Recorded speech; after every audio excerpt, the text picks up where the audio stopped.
before we get into the next group, let me take another standby for anyone that would like to be put on the early list for the Vintage Sideband Roundtable. Come now. This is K6 and ZSR, Mike in Santa Barbara. Kilo 27 Easy, Romeo Zulu.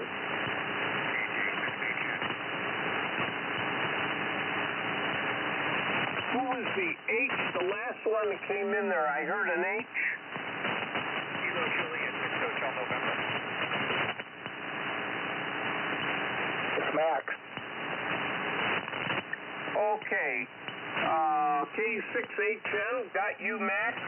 And I think there was another K in there. Go ahead. K7EZ. Oh, okay. Okay, got you, Roger. Nice signal. All right, you guys kind of collided there with two good signals here. So, very good, very good. And let's see. Are there any others that would like to be put on the early list for the Vintage Sideband Roundtable? Okay, hearing none, let's go up at the top and see what Bob is doing, AK6R.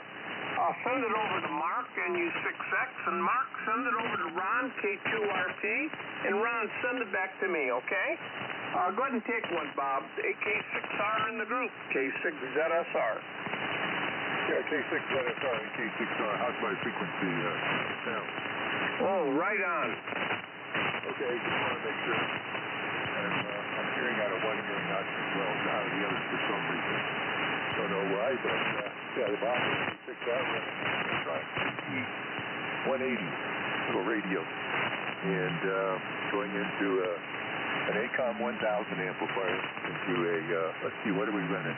Oh, we're on the 80-meter loop tonight. So running about 1,000 watts. So that's what the breakout is here. And let's see, what else is new? Well, we had field day here this weekend. And had a bunch of folks here, and we did a lot of CW and sideband, although the conditions weren't very good because of the corona mess thing that went on. But we all had a good time, had some good hamburgers, a few beers, and those types of things, and it was a good camaraderie. So that's what we've been doing. Now we're just recouping and getting back into the swing of things before July 4th. So that'll be kind of fun, too. Anyway, let's toss it over to Mark.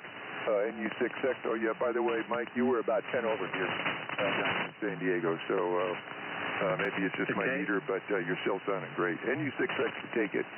How you doing, Mark, AK6R? So where's your big signal, Bob? Are you running barefoot, or do you have an amplifier in there? No, I have my shoes on. You have your shoes on. Well, they must be like sandals or something. You always have a big signal, and I can't believe it, but Mike is substantially stronger than you, which is rare. Anyway, this is NU6X in beautiful Sedona, Arizona, and great question of the evening. 3 vintage radios or 1 modern radio? We'll have to see where things fall. Anyway, getting hot here. Summer has finally arrived, and it's not going to be pleasant for the next month. But anyway, so is life. With that, I think it goes to this guy named Ron. I think he used to be from New York, K2RP or something like that. Take it away. This is NU6X. Back to the K2RP. Well, they say take the boy out of New York. You can't take the New York out of the boy. And that's true. But anyway, I was one of the participants at Bob's shindig on Saturday, which I grateful for his wonderful hospitality, help with everything. And conditions weren't that great on field day started. Toward late afternoon and evening, it would start to pick up a little bit, but I took off at about 6 o'clock. I don't have the stamina anymore, I guess. But I worked on the year on getting our lodge together. Okay,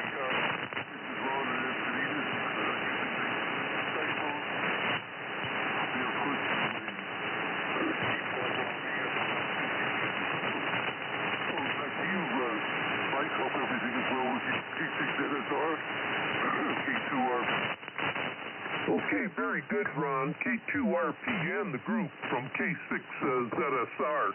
Well, good to hear you, Ron. That means that you're not at a national park or someplace over there in Israel or parts unknown in Europe. And you're probably planning on it, though, if I know you. Yeah, all right. Well, big signals, everybody. Bob, you're way over S9. Mark, you're only S8, but really nice audio. And Ron, I didn't look at the S meter there, but you're S9 somewhere up there in plus. So thank you for checking in. Cyclone 3 sounding good. Okay, so let me take another brief one here. Are there any others that would like to be put on the Vintage Sideband Roundtable? Come now. This is K6ZSR, Santa Barbara. Hearing nothing, we're going to send it over to N4DLA. Matt? By the way, tonight I'm running that high gain 30... Whoops, let me get back on frequency. I had a tune for you, Ron. Hold on a second. Okay, thanks, Mike. K6ZSR and the pre-group for Vintage Single Sideband Roundtable. This is Matthew, N4DLA in Orinda. Thanks for the relay in. Won't hold on here too long, just on the Atlas 210X and the Shure 444 microphone into the coaxial fed 75-meter dipole sloping down from 60 feet. And had a good time at field day last Saturday with the two of the clubs I belong to. Over to Bill, N6WHK down in La Mesa, if you could copy, from N4DLA, Orinda.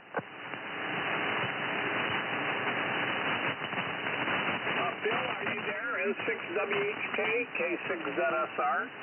K6ZSR, yes, sir. I didn't hear the previous station. So I'm running the Swan 350 Zelda. Running about 300, 400 watts power, and running into the coaxial antenna.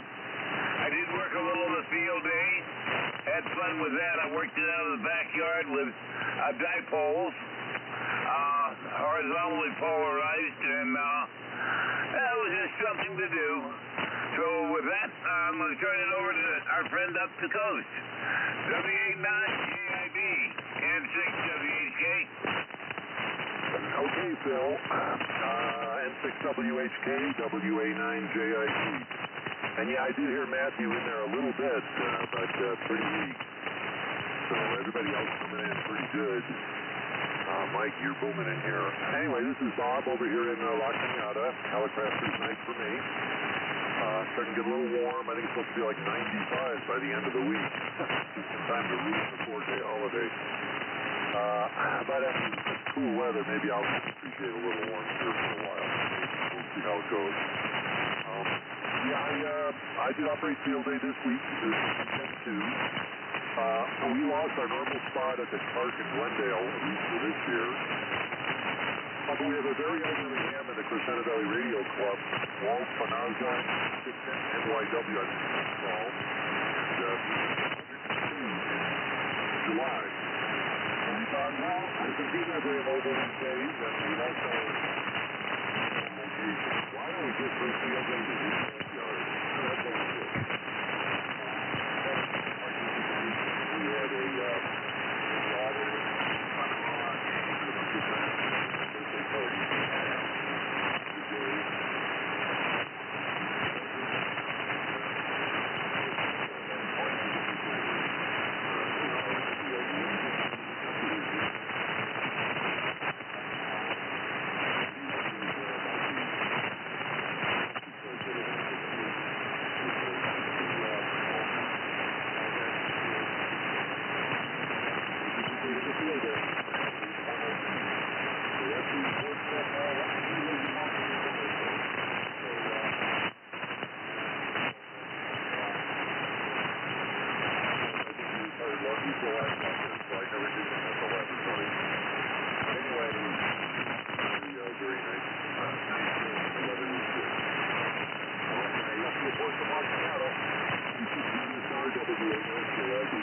Okay, Bob, WA9JIB and the early group K6ZSR.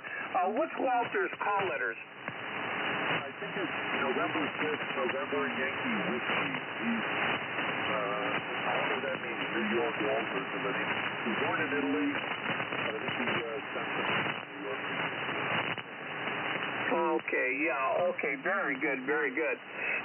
You know, Bob, I remember in the late 1950s, around 58, 1959, all the way to probably 62, I used to go to meetings there at the Crescenta Valley Radio Club at the Church of the Lighted Window in La Cañada. Do you remember that, over? Well, I know where that church is, but of course back then I was a little kid in Chicago. So I visited the club however many years ago that was. Oh yeah. Well, the Crescenta, the library there. Oh my goodness.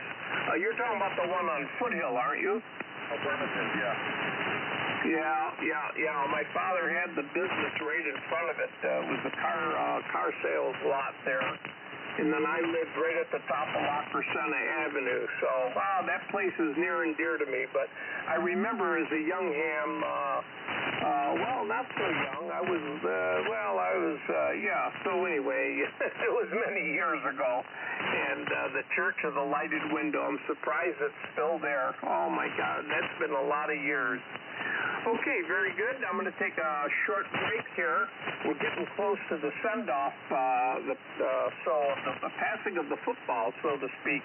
So I'm going to take one last break. Is there anybody else who would like to be put on the not-so-early list, K6ZSR?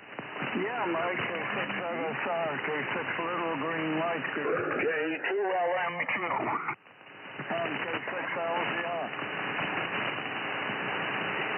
Okay, I have K6LGL, Skip. I have K2LMQ, of course, that's Paul. Are there any others? KW1NG. Okay, KW1MG. And your name is? Yeah, name is Ken, Kilo Echo November, and it's November Golf. Kilo Whiskey 1, November Golf. Okay, have you checked in before, Ken? Okay, very good. Okay, KW1, Nancy George. Okay, so we have you three, there we have, we'll start KE7EZ and KJ6HN, that's Max, KG6LGL, the green light. And we got you, Skip, and then we have Paul, K2LMQ, and then we have Ken, KW1NG. So those are all of the early check-ins. We're going to halt it here because it is 6:55, and I'm going to stand by and see if our illustrious host is going to is ready and able to catch the football. K6KOI Group, K6ZSR. K6ZSR, K6KOI. Well, I'll tell you, if I try to catch the football the way I played tennis tonight, it's going to be a fumble. But I'm here.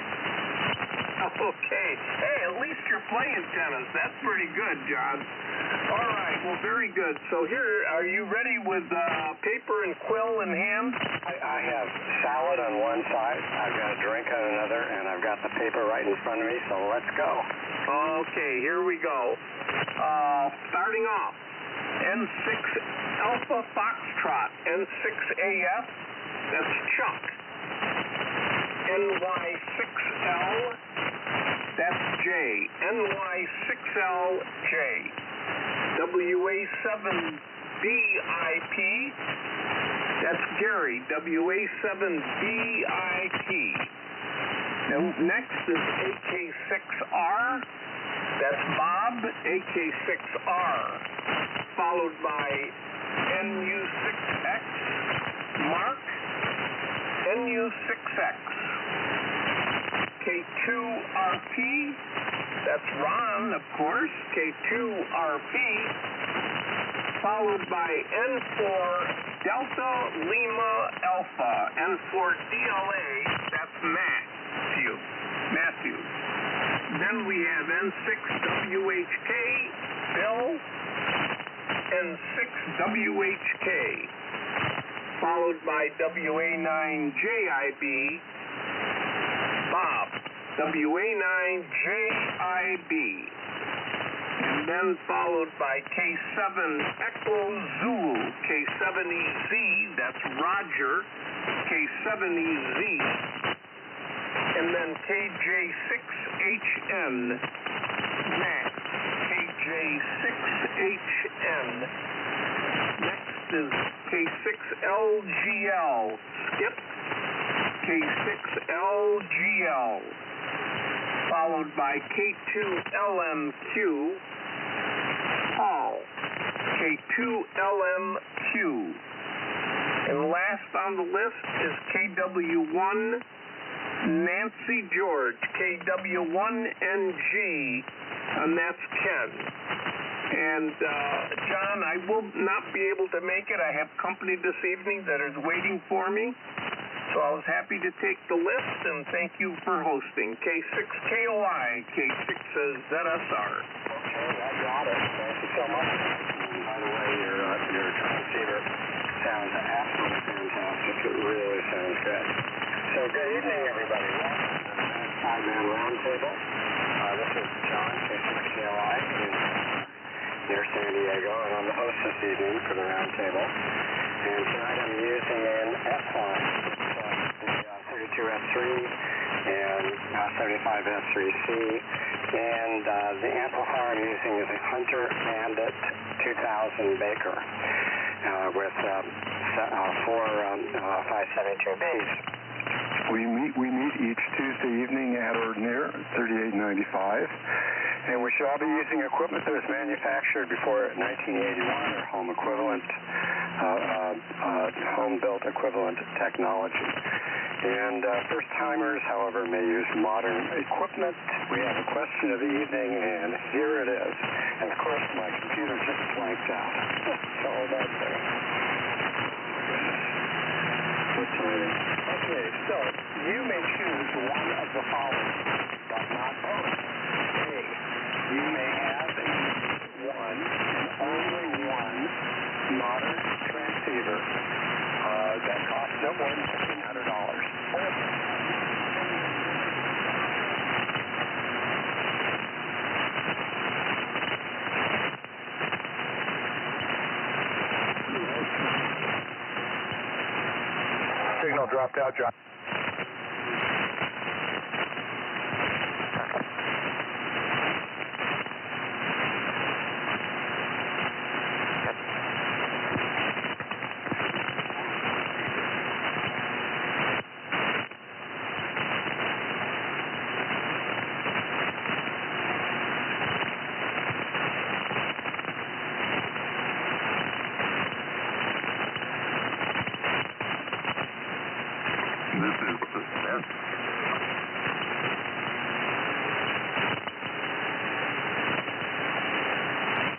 Well, it's fitting. Boat anchor radios.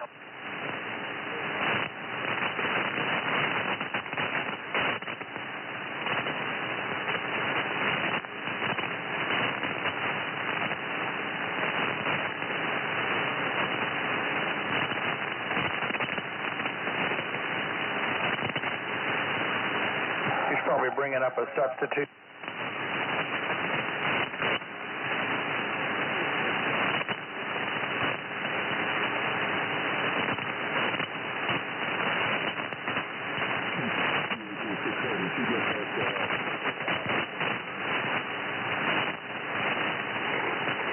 But I haven't figured out how to open it yet.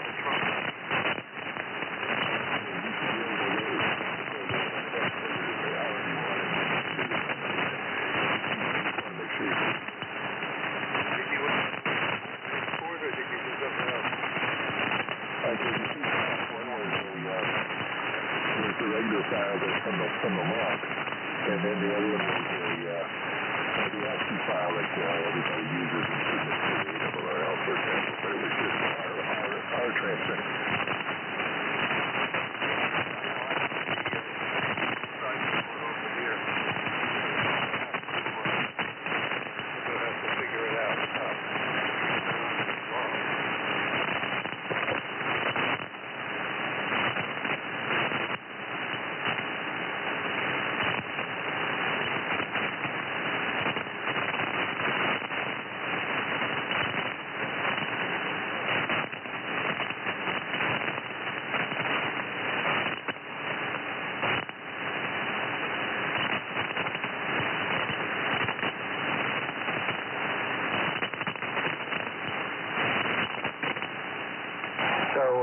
What do you want to do?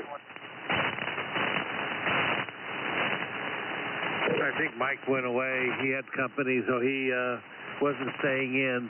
And I'm figuring that I just sent a text to John. My guess is he's trying to switch to a different radio. Would be my guess. Yeah, I think you're right.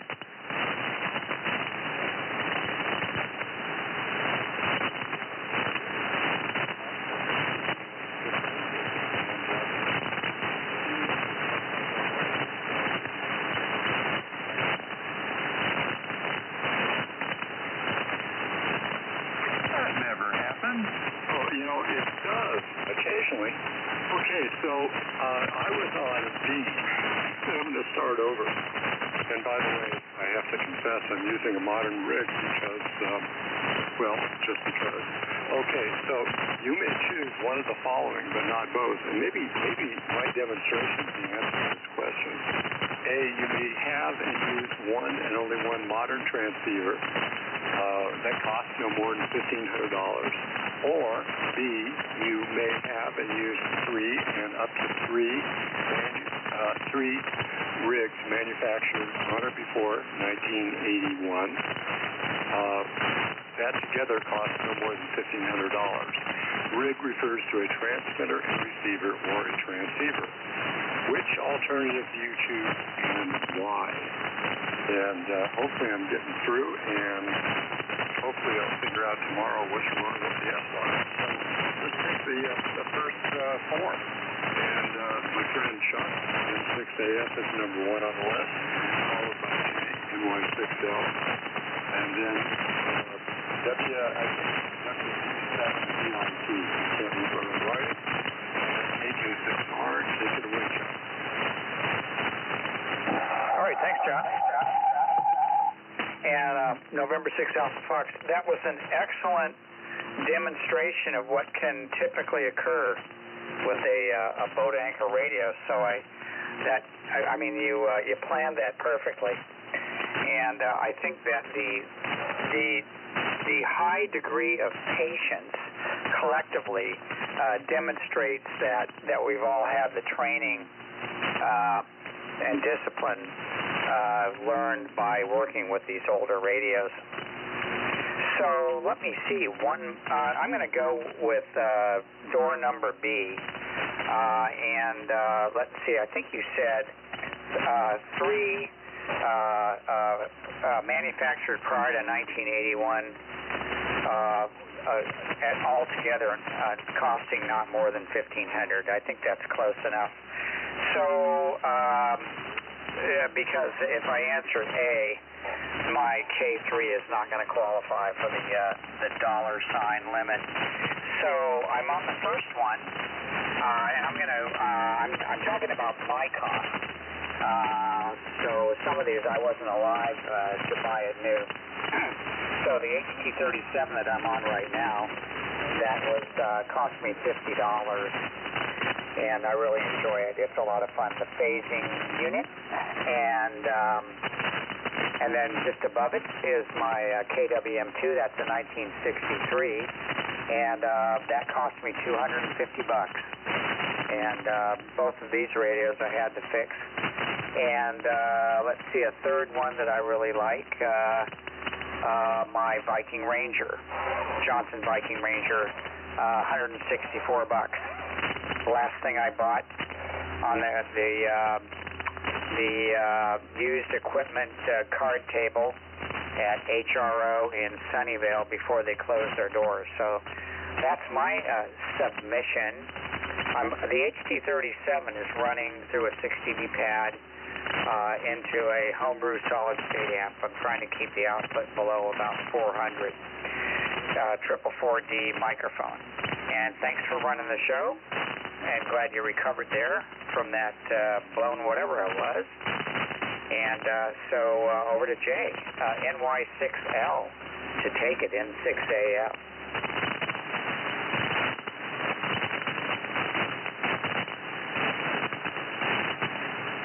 Jay, are you there? Yes, I am. Hard copy. You're up. Okay.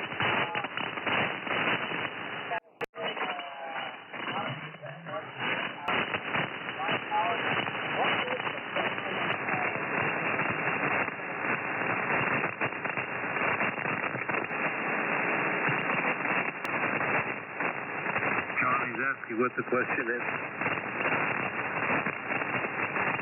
Did you ask what the question is? What's the question for tonight, John? Okay, you have you have to choose one of the following. A, you can have one and only one modern transceiver that costs more than $1,500. Or B, you can have and use three and only up to three manufactured rigs that were manufactured in 1981 or before that cost no more than $1,500. Which do you choose? Oh, I'll definitely choose B. The reason why is I enjoy the vintage rigs because they're easier to troubleshoot in the pit and put them back on the air compared to these modern radios which requires rocket science. Back there to you there, John. NY Michelle in Hesperia.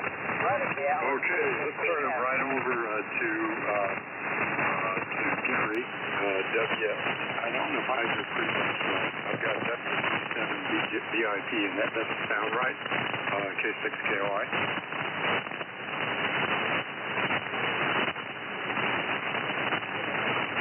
Well, things are not going well tonight. Are you there? Yeah, he's talking, John.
Neither do I.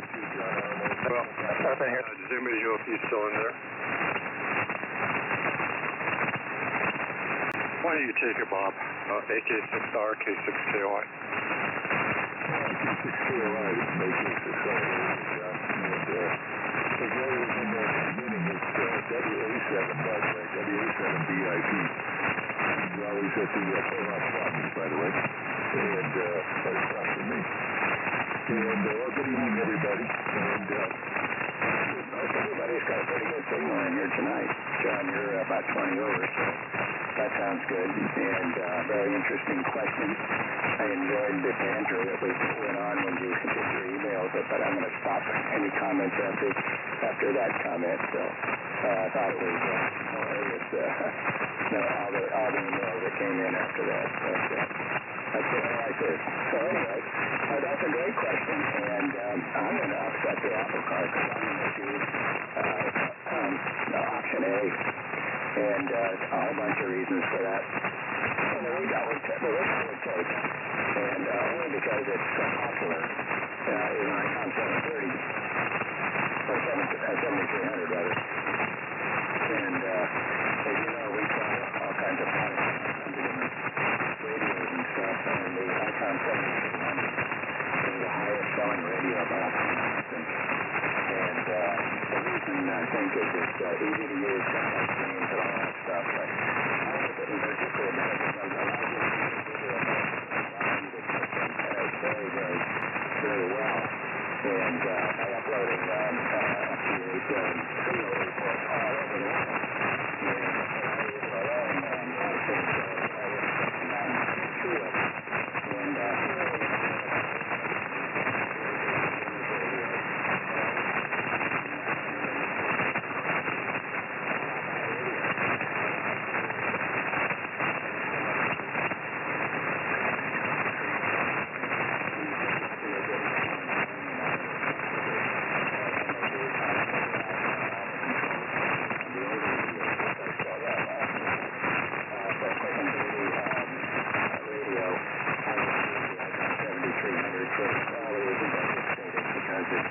it's a user-friendly radio. It's easier to teach people how to use it. That's what I people in the hobby, and for that reason, I would go that route. Anyway, let's see.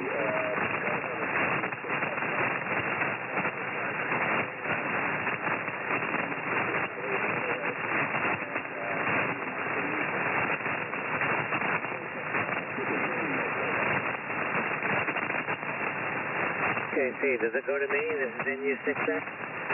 It does. Okay, this is NU6X in sunny Sedona, Arizona. And let's see, my choice would be option A.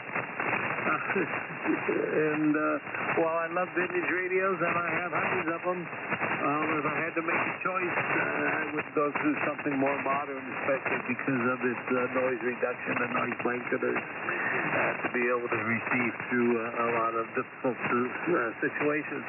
I don't know what it would be. It'd be either an ST1000D. I'm assuming $1,500 you're meaning current used prices, so it might be an ST1000D or the ST1000MP or maybe an ICOM 756 Pro 3. And I don't know.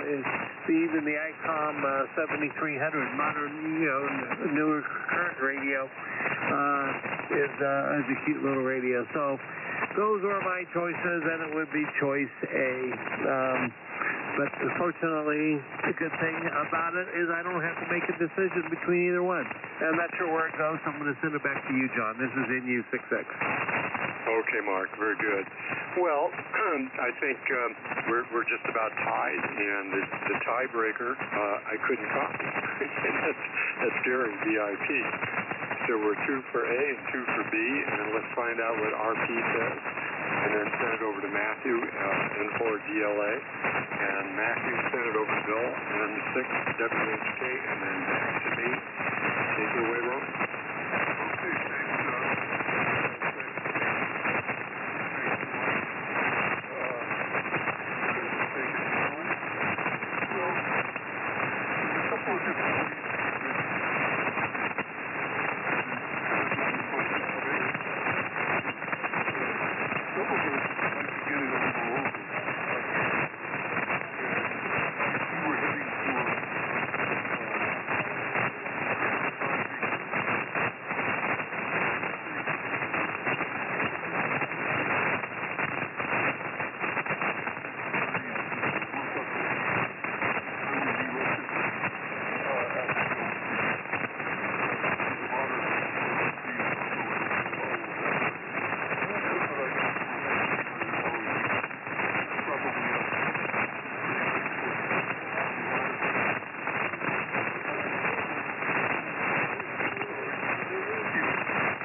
over to N4DLA. Take it away, Matthew.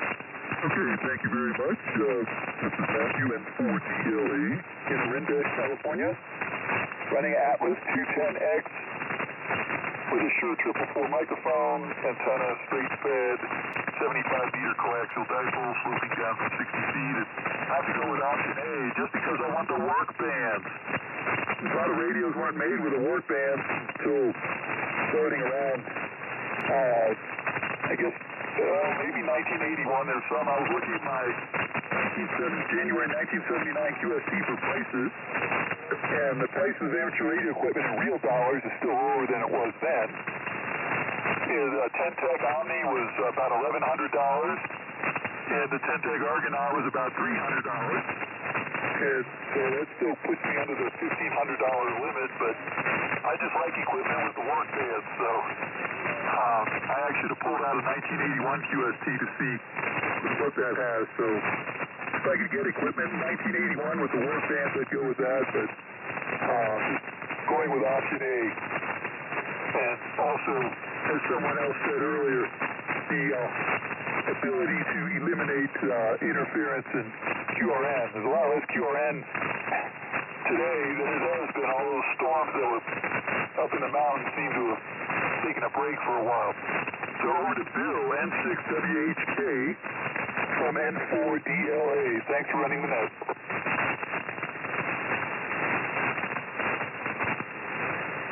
Bill, are you there? Yes, sir. I just couldn't hear the other station. November 6th, Whiskey Hotel Kilo.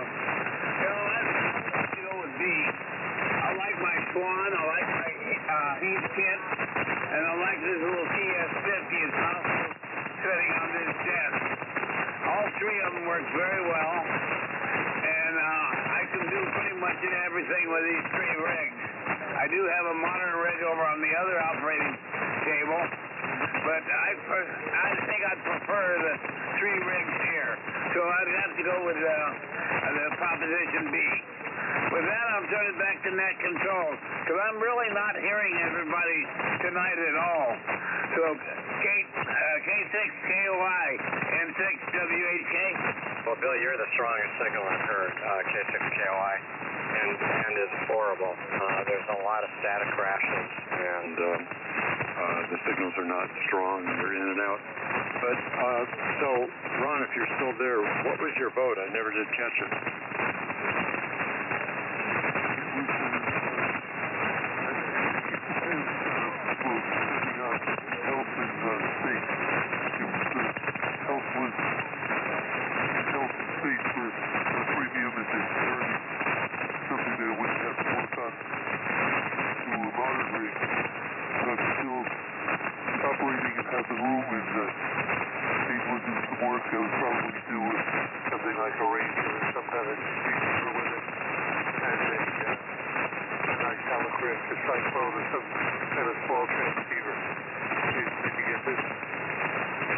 So it's B, is that what you're saying?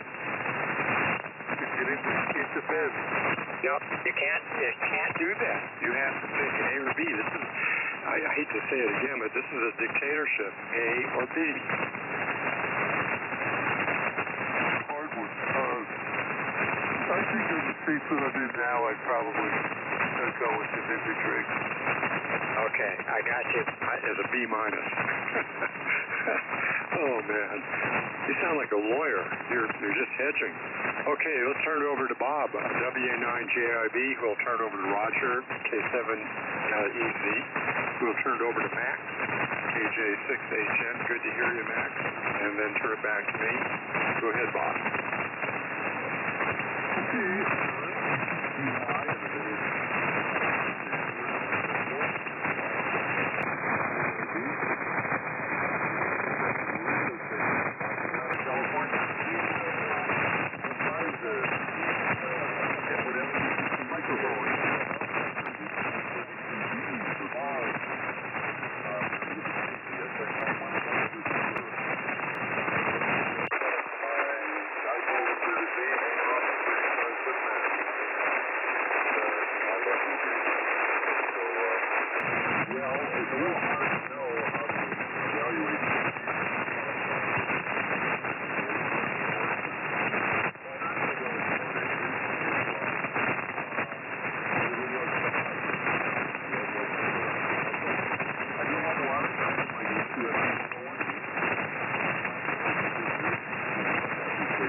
so heavy. It is.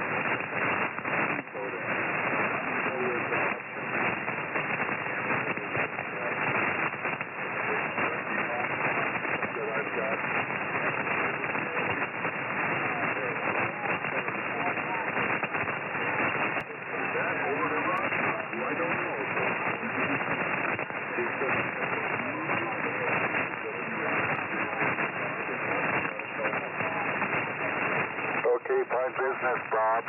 Good copy, WA9JIB and the Vintage Sightbound Round Table.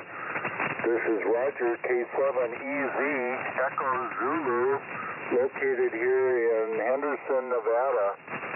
And I'm running my Collins S line tonight, my 75S3B and my 32S3, which has been newly refurbished here. It's still got a little quirk in it, but it's still out of the case. But that's what I'm using tonight with a TL922 10-watt amp running about 1,200 watts into a horizontal off-center fed up about 35 feet. And my answer to the question tonight, boy, it really puts me on the fence, but I think I would go for option B and probably regret it later. But maybe I'd smuggle a 75S3 and keep it hidden in the closet or something there, just to keep the vintage thing alive there. And take my chances with the eye in the sky there. Anyway, conditions aren't real great tonight. When I heard Mike start the earlies, he was coming through pretty good with some QSB. John, you've got a really terrific signal, but everybody else, the band still isn't too good for me out here. Usually gets better just about the time you guys are signing off. So anyway, good to hear everyone, and I'll turn it over there to Max, KJ6HN. I hope you're hearing me. This is K7EZ. Over to you. KJ6HN here, and you're a good copy, KJ7EZ. Roger. F9, and most of the signals are pretty good. Not all. Let's see, looking at my notes here. 14 LA. Very strong. That's kind of all over the map. So, anyway, California, nowhere, and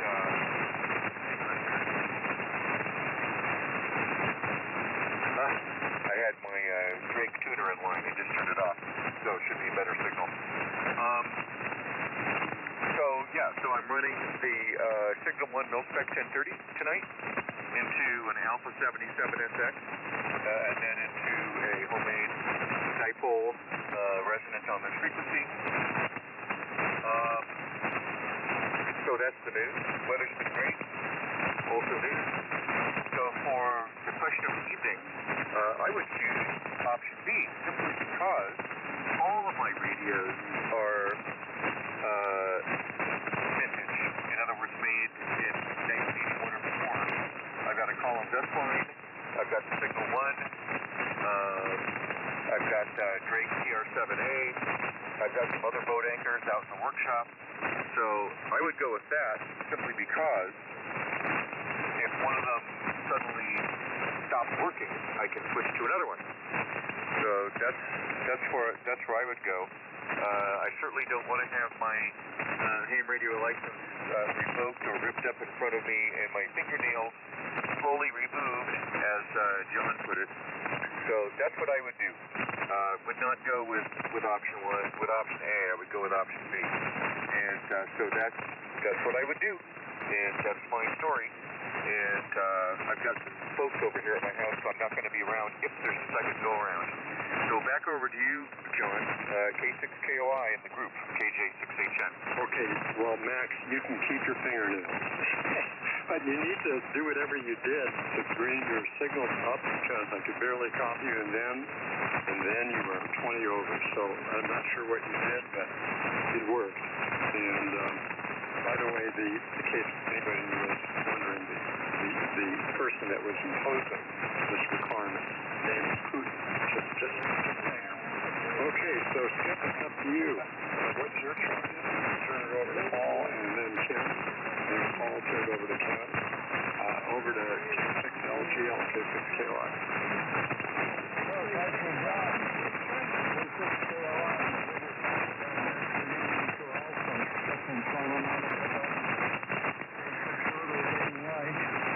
I'm on my 902 DM and a couple of 572.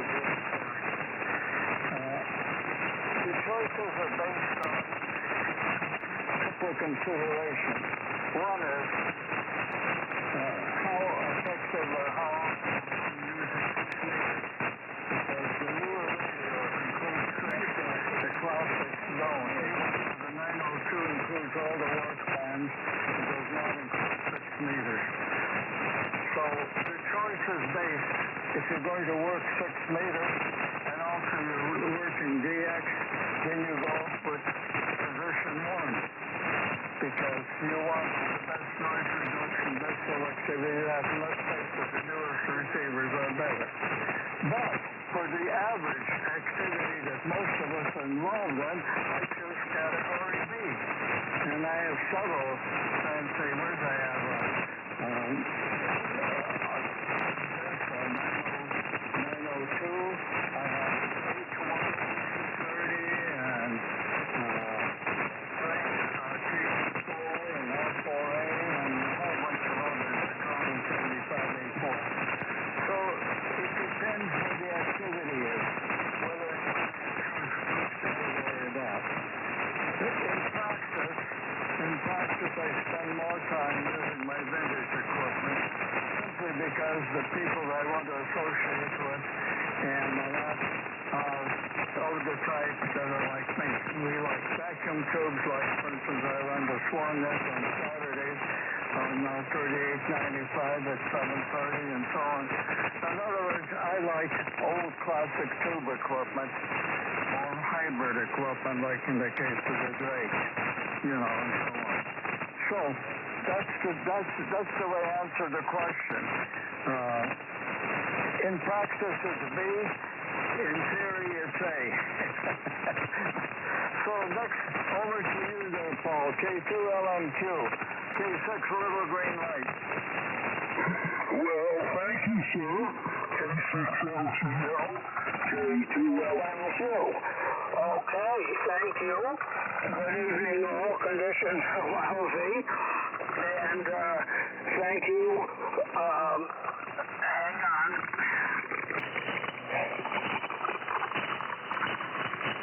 Thank you, Mr. John, and thank you guys for running the net tonight.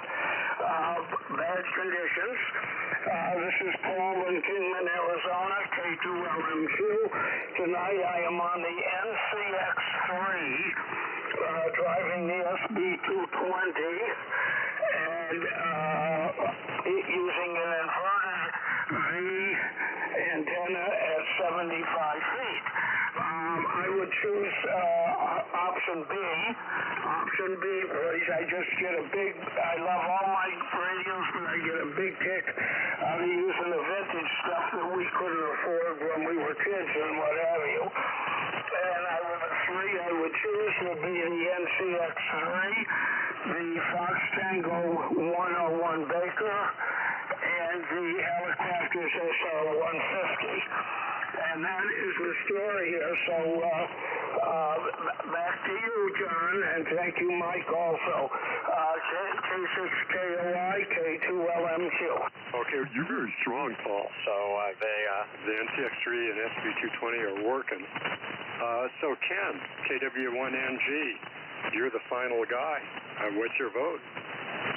I'm the last. Oh, my. All right. Good evening, everybody. Yeah, some folks like Paul and Max and yourself, John, are in the 10 to 20 over category, and so is Phil. We're close together. So WHK. So I'm running the S line tonight. The 75 S3C, 32 S3, 30 L1, taking about 700 watts, something like that, into an 85-foot long wire with a 9-to-1 balun at the bottom of it. Mom's